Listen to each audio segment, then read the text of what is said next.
and welcome to the Rob Call Bottom Up Show. It's available on Progressive Radio Network and Pacifica Radio Network and iTunes and Stitcher and SoundCloud.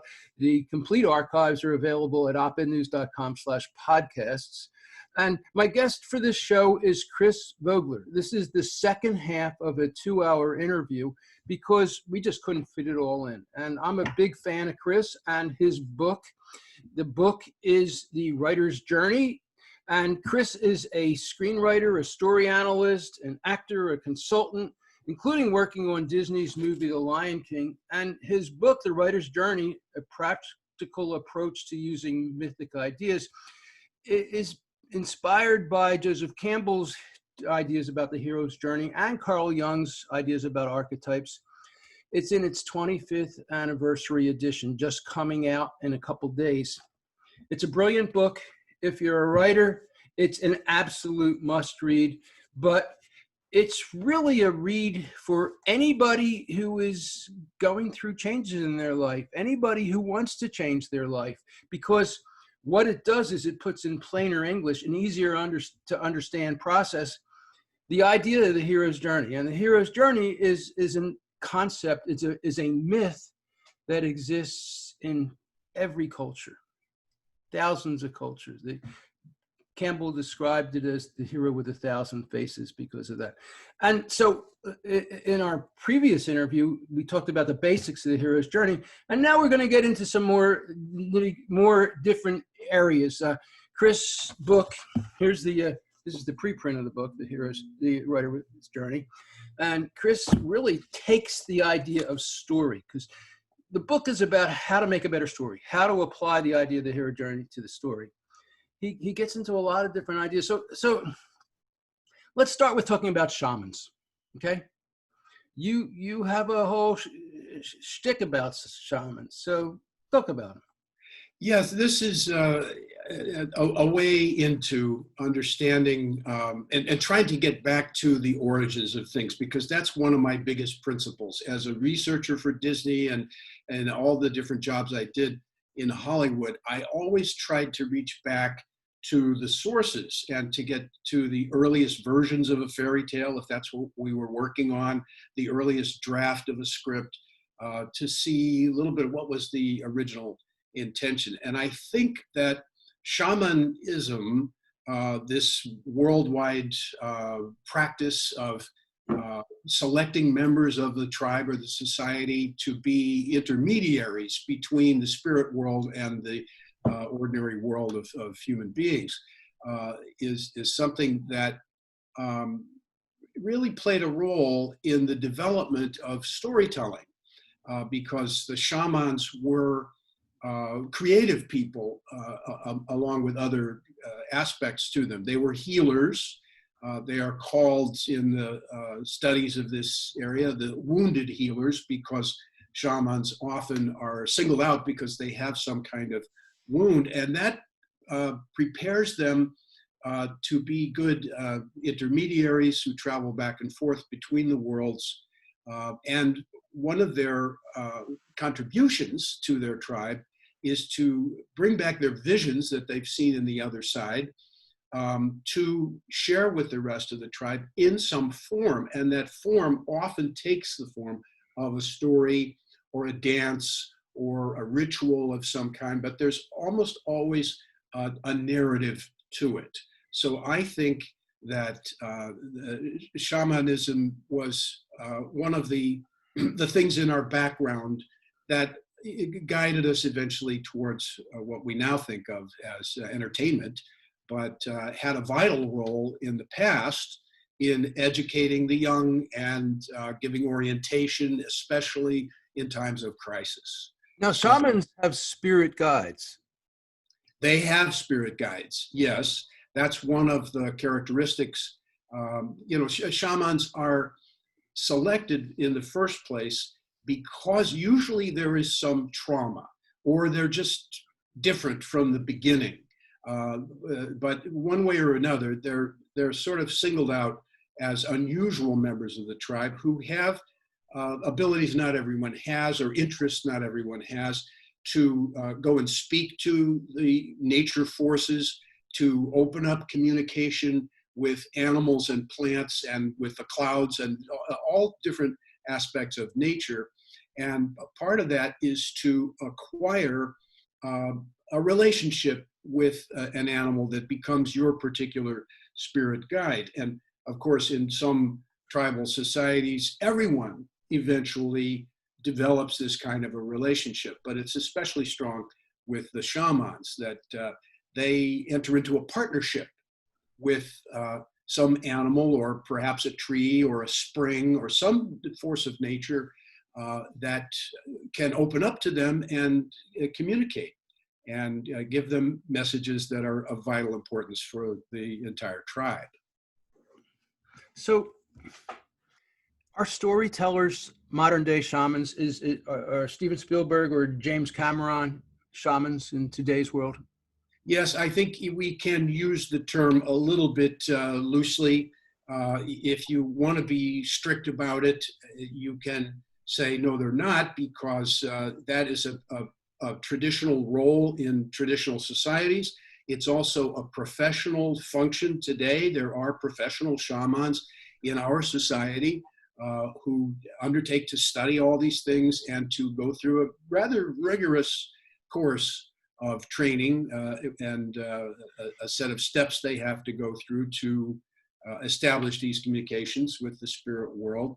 But in a looser sense, I would include filmmakers, choreographers, musicians, anybody whose basic operation as an artist is to go inside and to consult with your inner sources, whatever that is for you. Perhaps it's inspiration from nature, perhaps it's your own intuition, or getting in contact with the ancestors. That's another important part of shamanism. But the fact that these artists create something for us is a great gift to us, as it was with the shamans. They gave us these stories and tales and rituals and dances and songs and so forth for us to use. And it's, on the one hand, it's easy to dismiss entertainment as just cotton candy for the mind or something that is just to take your mind off of the rigors of daily life. But in fact, it's much richer, I think, and deeper than that, because stories are tools for us to help process the difficult things in our lives by comparison. And that's, I think, an essential thing to understand in dealing with this question of who's a shaman. Shamans operate metaphorically. They don't bring back a literal message. They bring back a message that's in a metaphoric form, poetic form. Which forces a person to do their own personal interpretation of it, too. It invites you to make an interpretation, because it throws up a scene or a relationship between gods and humans. In most of the myths, you have that kind of relationship depicted. And that has its own, independent existence. But each person takes that in as somehow a message to him or her, and people automatically make comparisons. And I think this is a healthy thing. They make comparisons to the behavior of the characters within these stories, and are looking all the time for clues from the stories, from the songs, about how to live their own lives a little bit better. This is about incremental changes for the most part, not these big drastic Scrooge becomes the nicest man in the world after being the worst guy in the world. It's more often just a little increment of awareness or self-consciousness or taking responsibility that makes a slight improvement by comparison with the behavior of the characters in a story. Steps on the character arc. Yeah, there are these little, this is what in Hollywood they call the character arc, where you try to avoid drastic reversals of character and show a more realistic procedure step by step. And Joseph Campbell talks about this as these just little revelations, little increments. He talks about going upstairs in a Japanese garden, and he says they're designed to cause this little lift in your feelings as you come up a pathway and you suddenly come out into a little space. That space has its own vibrations and its own message for you. And each one, as you go up a set of levels, it causes this opening in your mind. Just these little incremental things sometimes are plenty to chew on for a while, and to go around and apply a little bit of learning to every aspect of your life. You might, for example, in a story, see, here's some behavior, here's somebody who's in trouble, and how did they get out of it? They dug down and they determined, I'm not going to take it anymore. So that's just a little thing, but a person could take that and export it into every aspect of their life and keep thinking back to that symbol or that situation in metaphor in the story, and use it as a kind of a touchstone, and remember the character, remember the situation, and say, well, in my life, I'm going to try to make that little improvement as well. Now, you just described the design of a garden as something that has a kind of a role, a story role in influencing where people's heads go. So in a sense, architects could be shamans as well. Oh, there's no doubt about that. And that's a delightful area to explore. This is one of the beautiful things I've found about being playful with these ideas. I have found almost every discipline I've ever encountered, every walk of life, every organization that I've been a part of has taught me something that applied back into this world of stories and psychology. For instance, I spent some time in the military. I had 3 years in the Air Force, and I was seeing gods and goddesses among the officers that I worked with and worked for. I was seeing these universal principles from mythology that were being worked out in this military situation. So I am always open to finding information from other sources, and architecture is a great one. It's a very good metaphor for the process of building a story, because a story, like a building, has to have a well understood function. We have to know what is the purpose of that building, what is the purpose of that story. A story has an entrance, just as a building does. That needs to be articulated, and then it has internal spaces, just as a building does. And each internal space is devoted to a particular function or operation. And there are thresholds within the building and within the story that mark these different functions. So it's really helpful. I would say this: anything you know about architecture is helpful to you as a storyteller.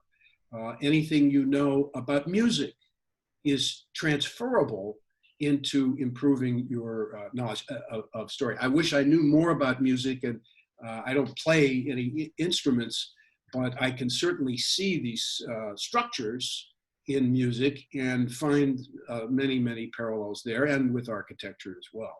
And when you start talking about it, it makes me think, anybody's house, really. I mean, you walk into somebody's house and you see something. Yeah, you can see this most clearly, I think, with a few filmmakers who are maybe a little more conscious of this, or they have a more deliberate approach to it. The most obvious ones I'm aware of are Hitchcock and John Ford. Both of them used formal architectural elements as storytelling devices. Particularly with Ford, he would use a doorway as an indicator of where people in the society or outside of the society. Were they getting ready to burst out, or were they bursting in from the outside? entrances and exits in Ford's movies are magnified. They're huge. When somebody walks into a room in a John Ford movie, they don't just walk in, they crash the door open and come in yelling at the top of their lungs.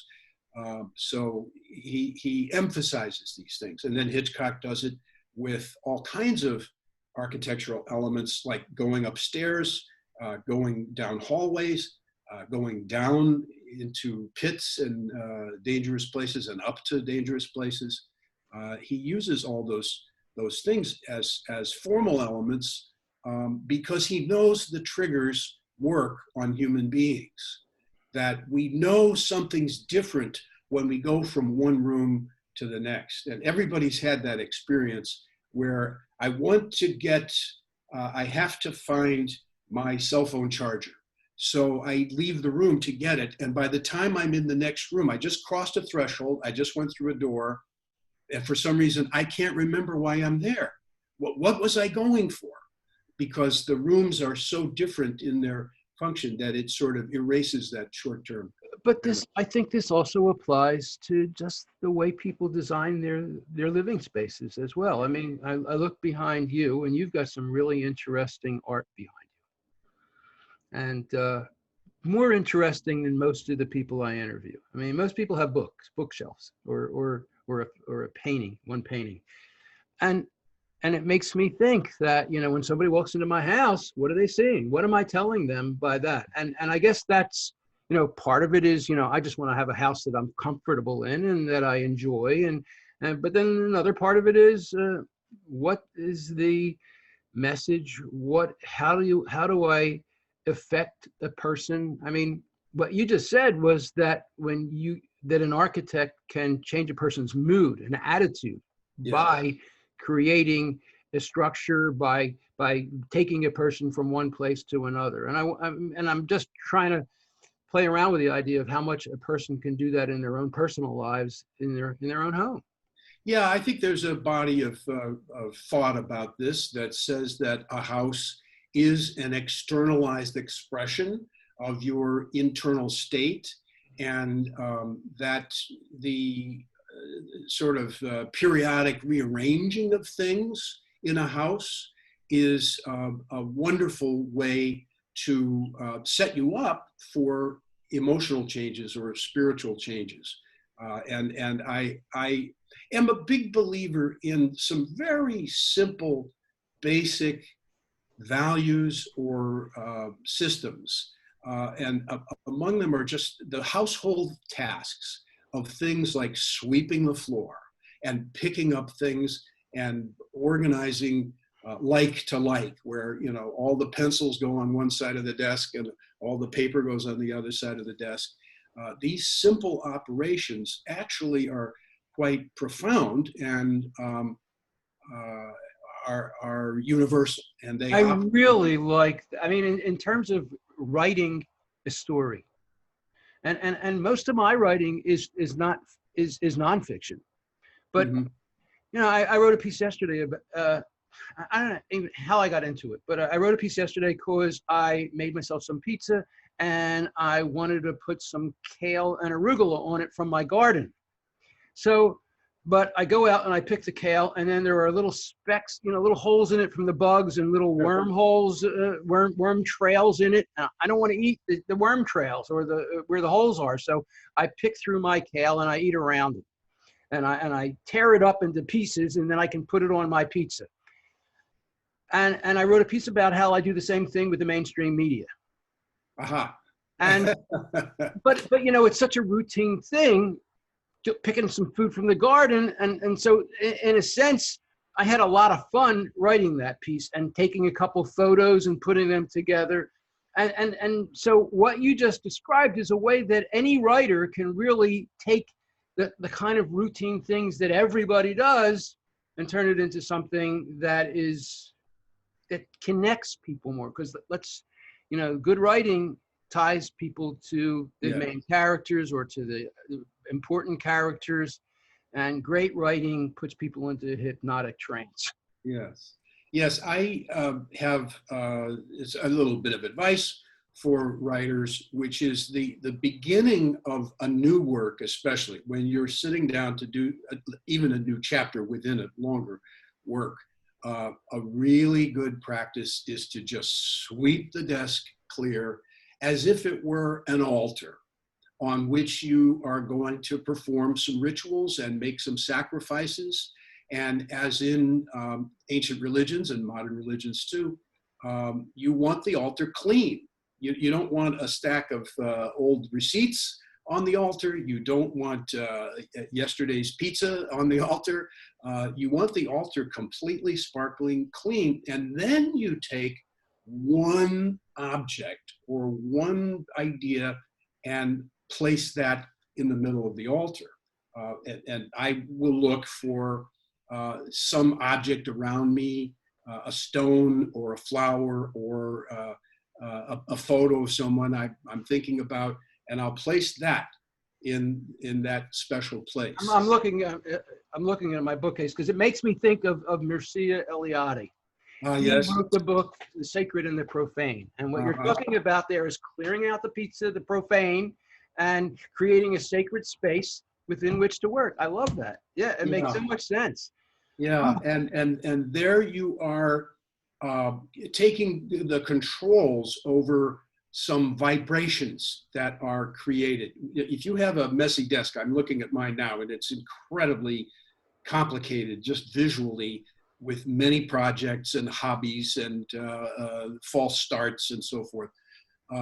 And all of that is distracting. My eyes are going this way and that, and there's no clarity and singularity of focus about it. But when I get ready to do a new project, I'll just sweep all that stuff into a box and start over with the one thing. And that one thing creates a vibration, and you choose it thoughtfully so that it will create the kind of vibration that you want to evoke a peaceful feeling or a feeling of conflict or whatever it is that you're aiming for in your current writing project. So, all right, so we need to take a brief break now for a show ID, and then when we come back, I want to talk about brain science and story. Okay? Good. So we'll pause for 20 seconds, and then we'll start up again.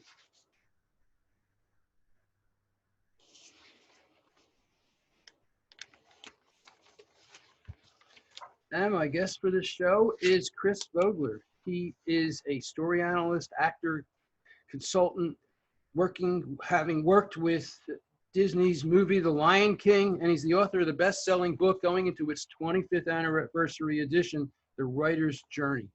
So tell us about what's emerging with story and science. Oh, this is very, very interesting. I heard a sort of like a TED Talk by a woman named Lisa Cron, C-R-O-N, and she's written a wonderful book called Wired for Story. And she does work in neuroscience and is one of those who's leading this revolution in thought, which says that we are sort of unable to escape from stories.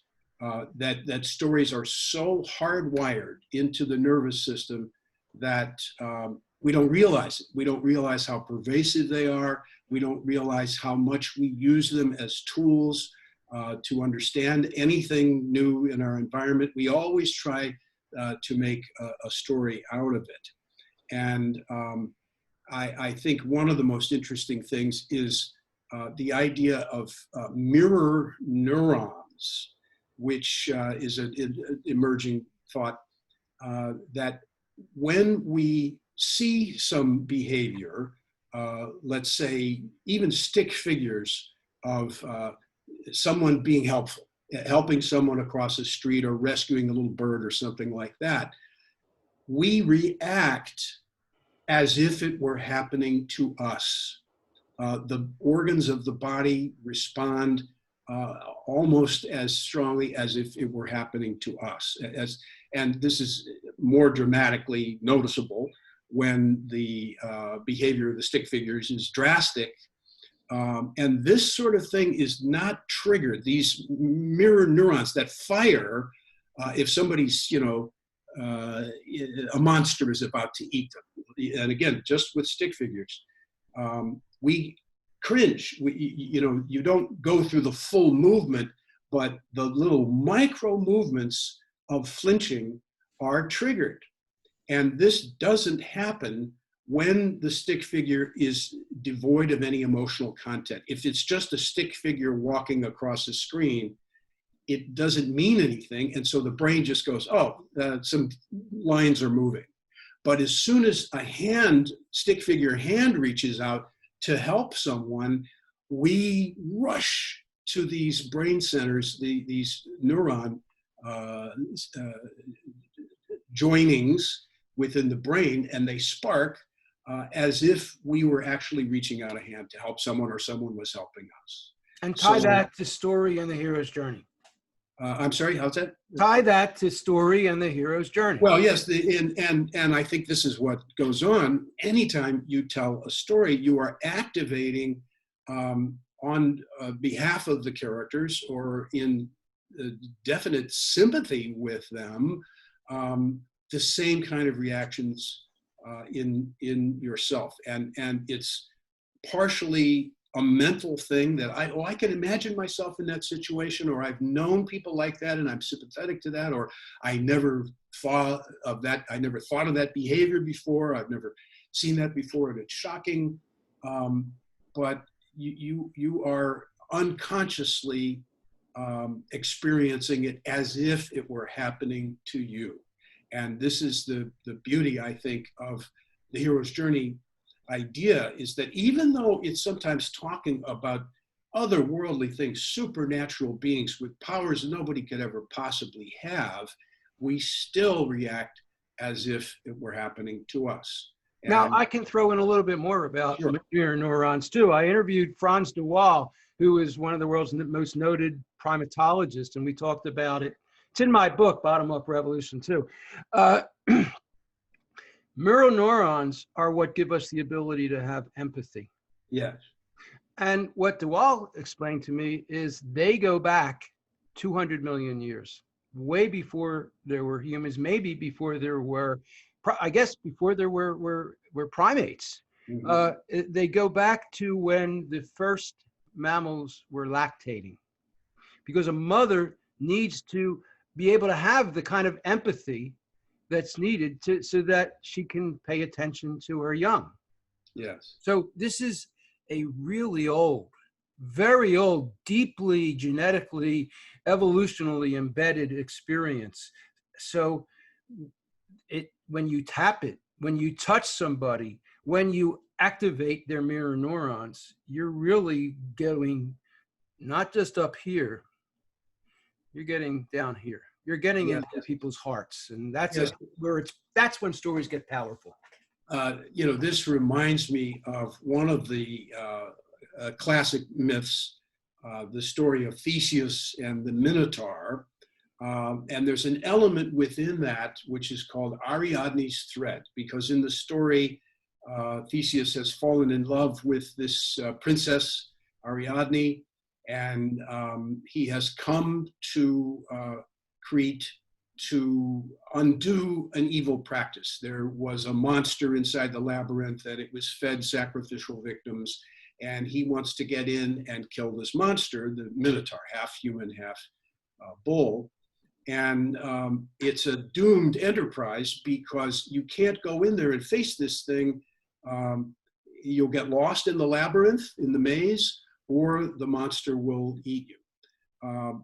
So he gets supernatural help from a mentor, Daedalus, who gives to the princess a ball of thread. And that ball of thread connects the hero as he goes into the journey, into the labyrinth, and he kills the monster, and he's able to get back out again by following this thread, which represents love. And it reminds me very much of what you're saying, even to the level of the umbilical cord that connects us to our mothers.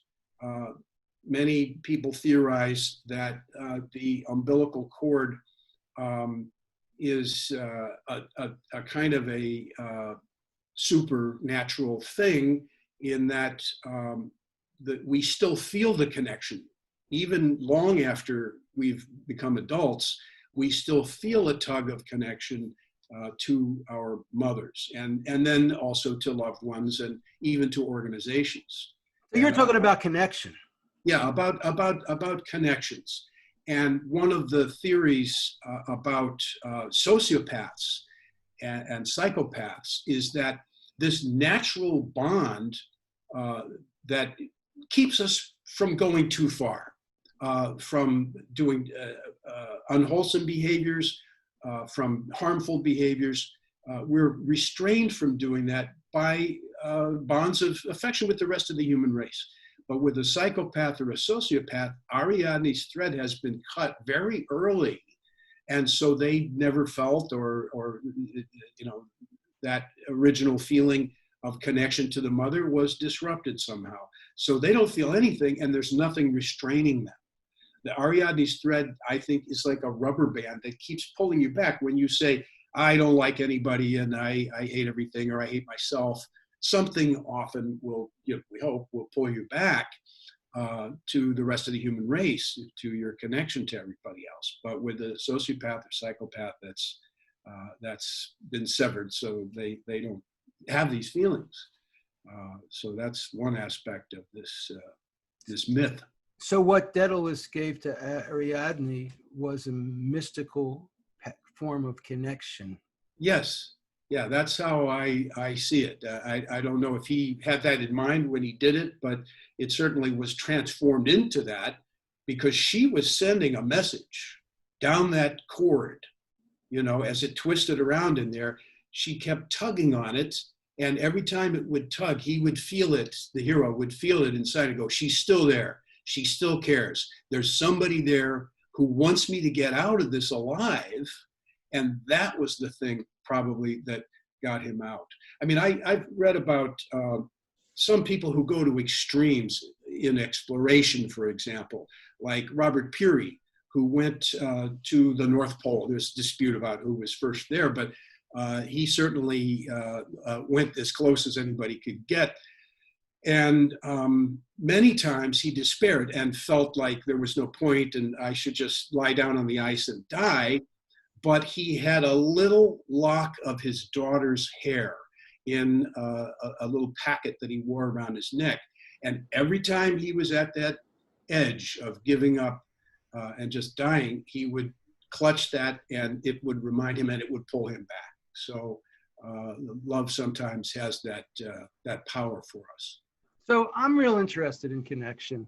The interview I did between our last interview and this one was with a neurobiologist and a Native American talking about how to connect more with nature, because we've lost that connection. So can we kind of transition to talk about where connection fits in with the hero's journey?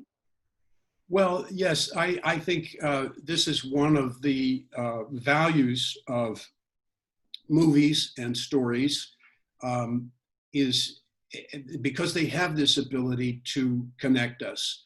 I made some very strong connections with my father and mother both over books we had read. My mother, it was easy because we always had a kind of channel of communication about books, but my dad was a working man and didn't read anything but the sports pages most of the time I was growing up.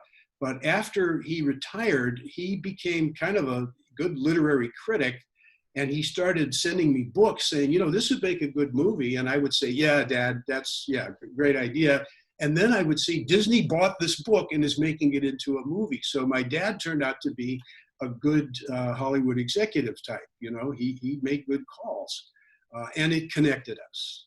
So for instance, in the last year of my mother's life, we made a pact that I would read her favorite book, which was the first of the Harry Potter books, and she would read my favorite book, which was the first of a series of books about the British Navy and the Napoleonic Wars. Oh, come on. What was the title and who's the author? Yeah, the author is Patrick O'Brien, and it's a series of 20 books. It's best known as the Master and Commander series because they made a movie with Russell Crowe based on this series of books. So in that last year of her life, we had this wonderful exchange of ideas and associations. You know, this is another thing about connections. And I think that leads to another interesting area, which is branding, because branding of a company or of a person's identity is a very important thing now. We need to brand ourselves as whatever we're doing as teachers or internet personalities or whatever we may be doing. We have to create a unique identity and brand. And that is largely a matter, I've discovered, of associations. Who are you associated with, or what qualities do you want people to think of when they hear your name or read something you've written? And so I have amassed around my brand a number of associations that include the Lion King, which I worked on, Disney that I worked for, the Swarovski Crystal Company that I advised for a number of years, and so on. Procter & Gamble, I worked for them. And Jeff Bezos said something nice about your work too. Yeah. Yes, even Jeff Bezos said that I met him at a conference, and he said that the writer's journey was uncanny in how it described exactly all the stages he went through in establishing his company, Amazon. He said it was really eerie to read this and say, oh, yes, that happened, and so forth. So that becomes another association. And these are ways of making connections also, but I sort of identifying yourself and staking, this is who I am. I'm here in the center, but I am surrounded by all of these things, mostly, I think, positive associations. Well, that's a very bottom-up way of doing things, is defining yourself by all the connections you have in the world. Yes, yes. So you brought up branding. Is there a hero's journey approach to looking at branding and brand identification? Well, I would think so, yes. I haven't really explored that, but just off the top of my head, it seems reasonable, because I think one of the values of the hero's journey is that it gives people a readily accessible frame in which to put their experience, because part of branding is telling a story, the story of how this product came to be, the story of how I became associated with this product, or what it meant in my life. The Disney company is a great example. Everybody remembers the first Disney movie they saw. They remember how it made them feel. And so that begins to be a narrative. And many people have strong feelings about certain brands because they came into someone's life at a critical moment when they were stressed or they were going through something along the lines of a hero's journey ordeal. And maybe the product reassured them at that time or helped them get out of a jam. I can just imagine an advertisement that taps a piece of the hero's journey, maybe crossing the threshold, where somebody sees a product and then because of the product, they cross the threshold and they start on a new life. I mean, I can see ads like that. I mean, I got started, I've been involved in positive psychology for many years. I got started on it because I became fascinated with the heartwarming experience and feeling. And back when I got into it, AT&T was running those phone call ads when they charged by the minute, where somebody would call, a young guy would call up and go, "Mom, it's a boy." Yes. You know? It's a very touching moment. And so they were basically pushing that heartwarming button. And I can see that the same kind of thing could happen with tapping different parts and phases of the hero's journey as well to make really powerful advertising, I would think. Yes, you know, what comes to mind here is a big question for me has always been, what are those things that warm the heart, as you said? Or what are those things that send a shiver down my back or that make me tear up in movies and stories and music? And again, I turn to John Ford here for one, because he's so sort of big and clear about this. Ford uses, one of his techniques is choral movement, which means that if he wishes to show a society turning on someone, condemning someone, or accepting someone, he doesn't have one character do it. He has the whole tribe gather together and do it. And he will have big scenes where everybody gets together and dances. Often in the Westerns, he will have Henry Fonda, for example, get up and do a square dance. And it's a way of showing that the community has come together. It's a way of physicalizing it. And so I'm looking for those. And the one that hits me and works every time, and I've seen it used in advertising, is one person stands alone against a powerful opponent. And it looks like there's no chance, like they'll be crushed. But then another one comes and stands beside, and now the two are together. And your heart starts to open up right there. And then another one comes, and another one, and another one, and another one. And I cannot resist that situation. I always tear up. I always am deeply moved when I see a community come and stand with somebody who was in a hopeless situation, and now they're not, because everybody's with them together. A great example was in this old movie, Witness, where a policeman is in trouble at the very end, and he's about to have a showdown, and he puts his gun down and stands alone and is allowing the bad guys to come at him. But then the Amish people he's made friends with come and stand around him. So they're all witness to this too. And it means the bad guys have to put their guns down and give up, because they can't stand against the whole tribe.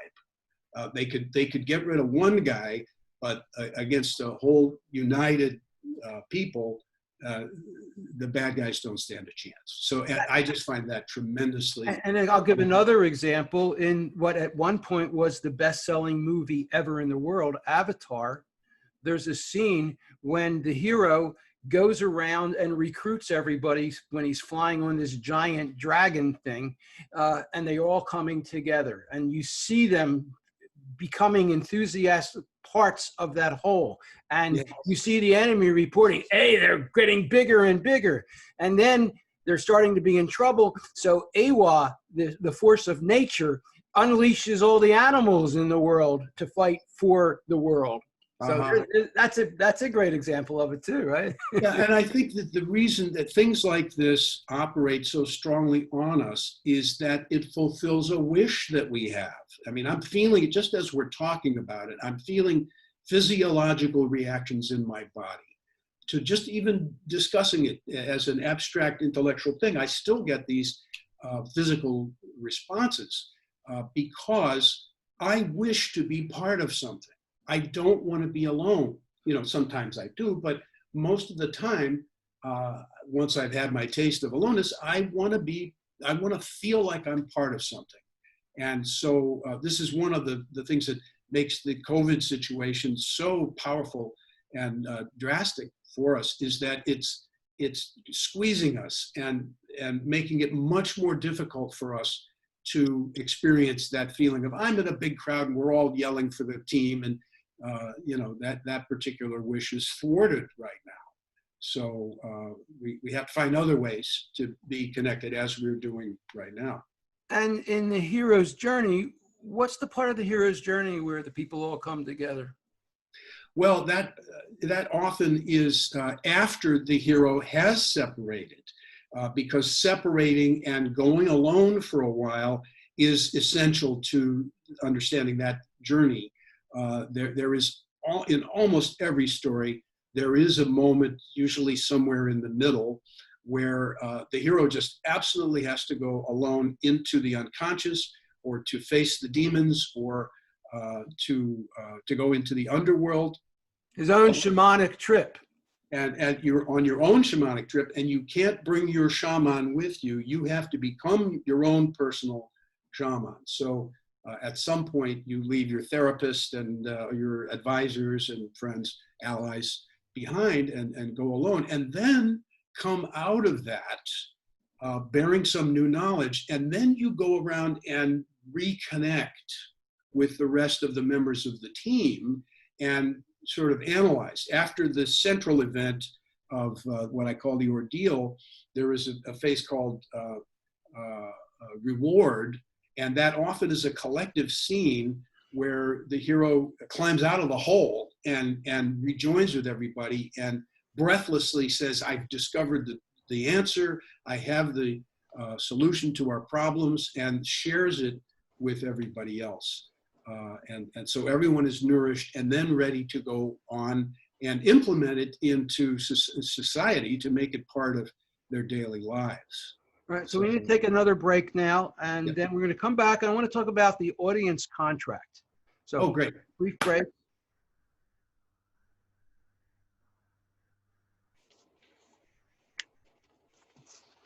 And my guest for the show is Chris Vogler. He's a screenwriter, story analyst, actor, consultant, including working on Disney's movie The Lion King, and he's the author of the best-selling book in its 25th anniversary edition, The Writer's Journey, an incredible book that is just so worth reading, whether you're a writer or you just are going through changes in your life. It's very powerful, and I highly recommend it.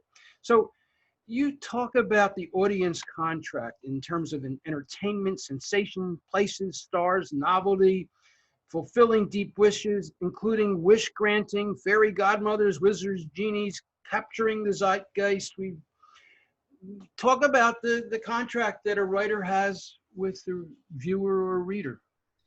Yeah, well, this really started for me when I was working for the studios a little more directly. There was an evolution in my career from being a script reader who wrote reports and filed them sort of anonymously.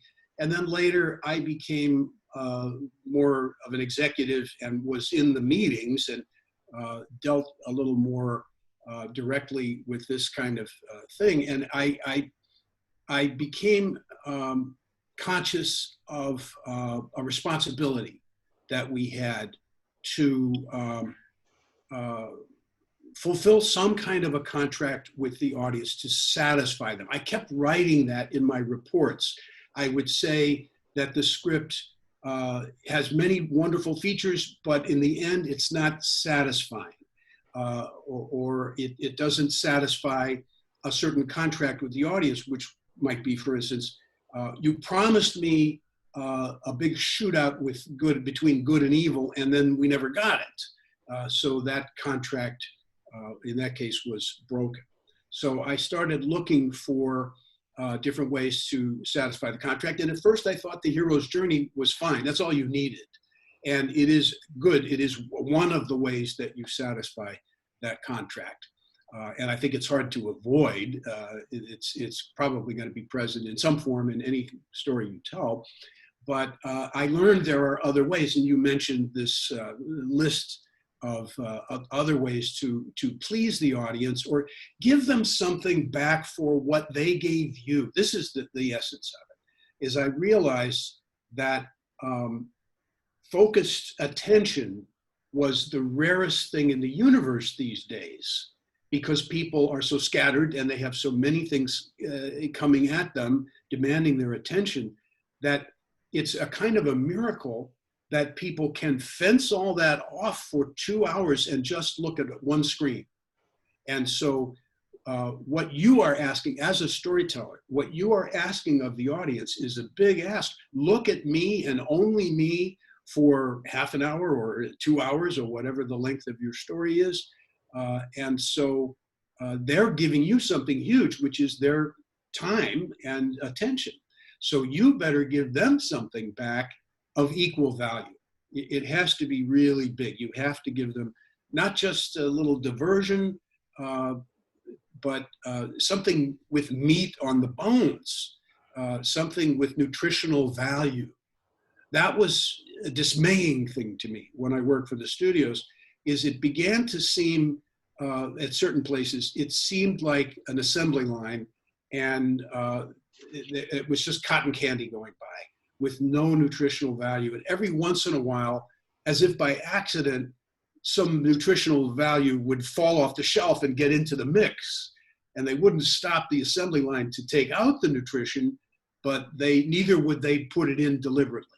So they were perfectly happy to just make a stream of empty balloons, but every once in a while something would slip in almost that actually did challenge people or enlarge their view of the world. And so I said, why don't we put that in everything? Why don't we make that a minimum daily requirement of vitamins in our stories, along with all the sugar. And I think those are the items on the list, that those include be like entertainment and sensations and places, but then you also talk about stars and novelty or fulfilling wishes. Talk about wishes. Where do fulfilling deep wishes come into storytelling? Well, having worked for the Disney company, I'm certainly aware of that aspect of Disney's brand. The idea that we're in the wish-fulfilling business. When you wish upon a star. It's so deeply embedded in their promise. You see, this is it. It's a promise that they make.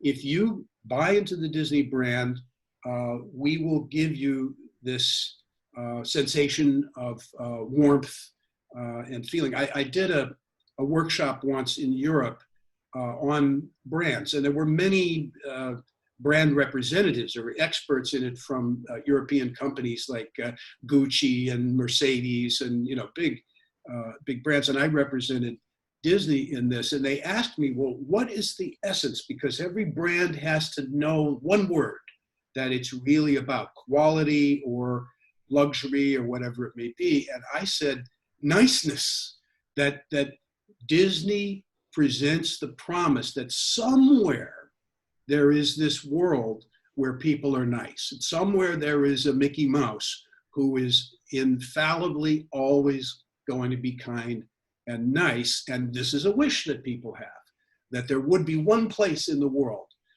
that was not cynical and was free of all the dark side stuff, and was going to scare you a little, but in the end would always reassure you. Niceness and maybe hope.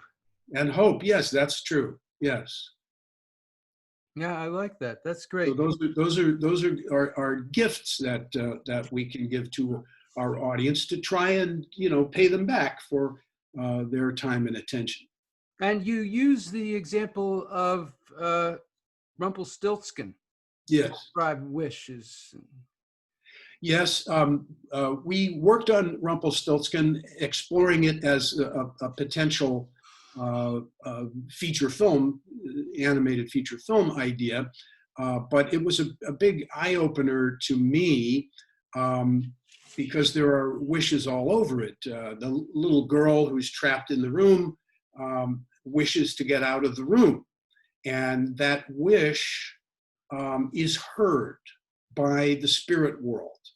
And that's one of my conclusions after reading a lot of myths and fairy tales and trying to understand what's really going on, that wishes are heard, and all human emotions are heard by the spirit world, and the spirit world is very curious about them. So it sends its emissaries in the form of fairy godmothers and little men and elves and so forth, who will grant you wishes and are interested in helping you. So again, that's a wish. We wish for supernatural help. We wish for guidance and reassurance from outside of ourselves. And you talk about how when you're pitching a story, an angle is to ask the question, did you ever wish? Mm-hmm. Yes. How's that? Yeah, this area of pitching was an interesting one because I could see as people pitch stories to me or to us at the studio, that some people were really good at it and some not so good, but the good ones often would begin that way. They would say, everybody has at some point wished that they could, let's say, meet up with their old boyfriend or girlfriend again, that they could go back and do a scene over where they had messed up and maybe hurt someone's feelings. So, this is a good way to get into pitching a story. Like Groundhog's Day. Yeah, exactly. And reminding you that you too had that kind of fundamental wish. And I think it's good if you can find something that's universal, that everybody has wished for, that they wish to, for one day, to have all the power in the world, or to be God, or something like that, or to be infinitely attractive. And many, many stories have been built, good ones have been built on a simple wish like that. Now you have you cite a quote that Carl Jung put on his door: "Summoned or not, the God will come." What's that about? Yes.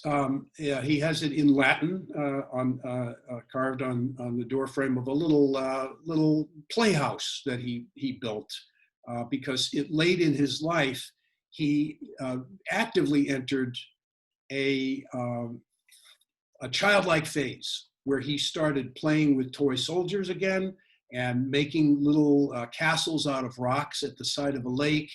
And this was a doorway for him into the other world and tapping his shamanic side. But that phrase, "summon or not, the God will come," I think means that you can wish for it, and you can actively create the conditions for some kind of an exchange with the other side, with the world of the spirits. But it's probably going to happen anyway. And so you don't need to spend as much energy evoking this. That's one of the Latin things, vocatus. He says that whether you evoke it or call it up or do rituals to bring it up or not, the God is still there and accessible. So you can do rituals, or you can simply be open and be assured that you have access to this other side. Your higher self, really, that's what we're talking about. In developing my book, one of the things I got excited about was Fritjof Capra, who wrote the book The Systems View of Life. He also wrote books bridging physics, like the Tao of Physics, bridging physics and Eastern philosophy. And in a sense, what you just described is kind of like chaos theory. Mm-hmm. All these systems that are out there connect in different ways with different patterns, and stuff emerges suddenly, very quickly, that changes everything. Yeah, one of the first things that one learns when one begins exploring these things in this sort of shamanic way, or with this shamanic attitude, is everything is connected to everything else. That we live in a world of illusions, and the basic illusion is one of separateness. It's necessary and healthy to develop a separate identity and to have a firm idea that I extend to right about here, and then it stops, and then it's other people. But that's an illusion in this way of thinking. And actually, everything is connected to everything else. And the fact you and I are talking is one example of that. And we're connected in ways we don't even know. And the more we talk, the more we find that we're reading the same ideas or thinking the same thoughts. Now, I love it, and we've got to end. Any final last couple seconds of words there? Well, I would say trust the path. That's a phrase I use. It's sort of my equivalent of Campbell's thing of follow your bliss. I had an experience years ago where I was walking alone in the woods on a vision quest. I was in trouble in my life and I was trying to find my way out. And I got terribly lost and eventually consulted with the spirits. And the answer that came back was trust the path. So that's my message. And it got me out of trouble. I trusted the path. I followed the path. I got out of danger. And that's the message I would pass on to anybody else who's struggling here. Awesome. Trust the path you're on. It knows the way. And my guest for this show has been Chris Vogler. He is the author of The Writer's Journey, which is in its 25th anniversary version. An incredible book. Make sure you get it, whether you're a writer or you just are going through changes in your life. Chris, thanks so much for being back. Tremendous pleasure. Thank you.